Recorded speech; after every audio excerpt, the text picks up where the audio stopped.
刘培元的英文教室知识阅读篇第101集。我们来回顾47到49集，就是里奥纳多迪卡皮欧跟奥黛莉赫本。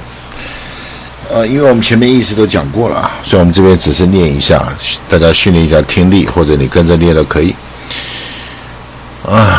请分别订阅我的15个频道因为 YouTube 我拆成15个频道，所以可以按15次。好，我们看里奥纳多帅哥十几岁的时候这个40多岁也还好胖一点而已，帅人帅到老了都帅人不帅什么时候都不帅当然女孩子比较占优势可以化妆所以很多视频这个化妆前后差很多。里奥纳多1974年出生183个子在外国里面算偏高一点点也不算很高我们来念一下。Few actors in the world have had a career quite as diverse as Leonardo DiCaprio. DiCaprio has gone from relatively humble beginnings as a supporting cast member of the sitcom Growing Pains and low-budget horror movies such as Critters 3 to a major teenager heartthrob in 1990s. As a hunky lead actor in movies such as Romeo and Juliet and Titanic, to then become a leading man in Hollywood blockbusters made by internationally renowned directors such as Martin Scorsese and Christopher Nolan. Leonardo Wilhelm DiCaprio was born November 11, 1974 in Los Angeles, California. The only child of Emmeline DiCaprio and a former comic book artist George DiCaprio.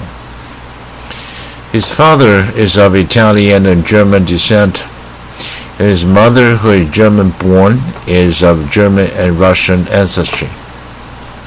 His middle name, Wilhelm, was his maternal grandfather's first name. Leonardo's father had achieved minor status as an artist and distributor of cult and comic book titles. Leonardo's performance skill became obvious to his parents early on. And after signing him up with a talent agent who wanted Leonardo to perform under the stage name Lenny Williams, DiCaprio began appearing on a number of television commercials and educational programs. DiCaprio began attracting the attention of producers who cast him in small roles in a number of television series such as Roseanne and The New Lassie. But it wasn't until 1991 that DiCaprio made his film debut in Critters 3, a low-budget horror movie. While Critters 3 did little to help showcase DiCaprio's acting abilities, it did help him develop his showreel and attract the attention of the people behind the hit sitcom Growing Pains, in which Leonardo was cast in the Cousin Oliver role of a young homeless boy who moves in with Seavers. While DiCaprio's stint on Growing Pains was very short, as the sitcom was axed year after it joined, it helped bring DiCaprio into the public's attention, and after the sitcom ended, DiCaprio began auditioning for roles which he would get a chance to prove his acting chops.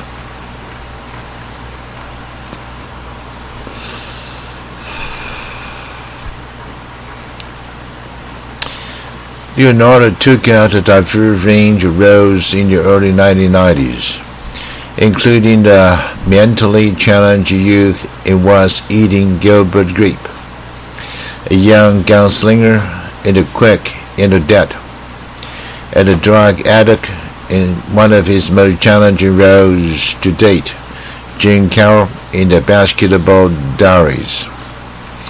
A role which the later River Phoenix originally expressed interest in.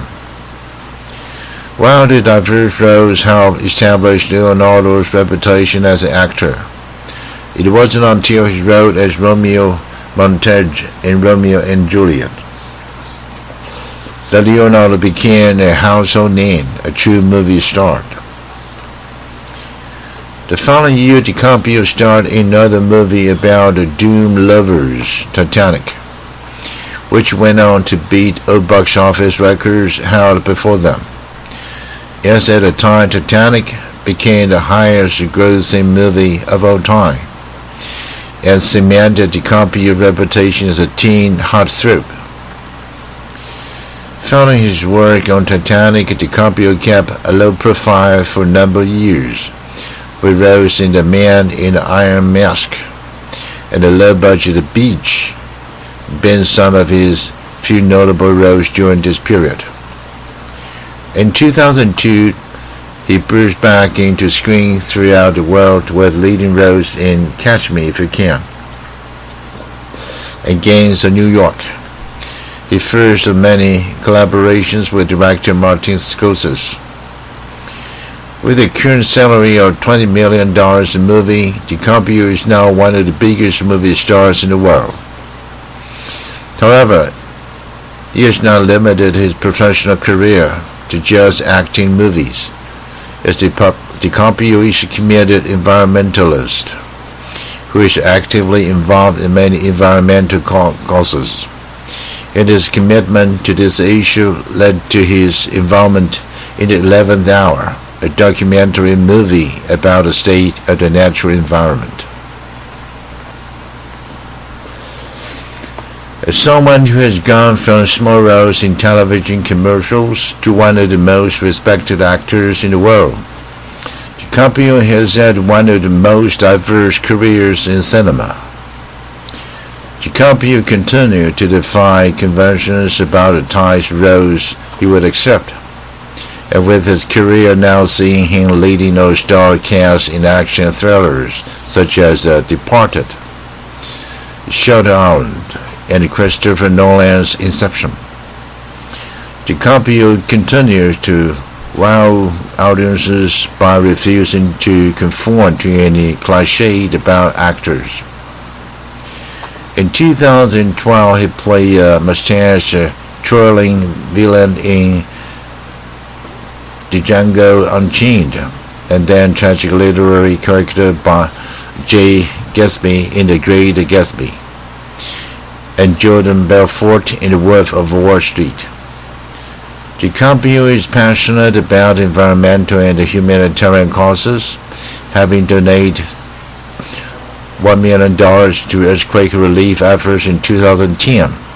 The same year, he contributed $1 million to the Wildlife Conservation Society. Audrey Hepburn， 奥黛丽·赫本呢，1929年生的啊，已经过世了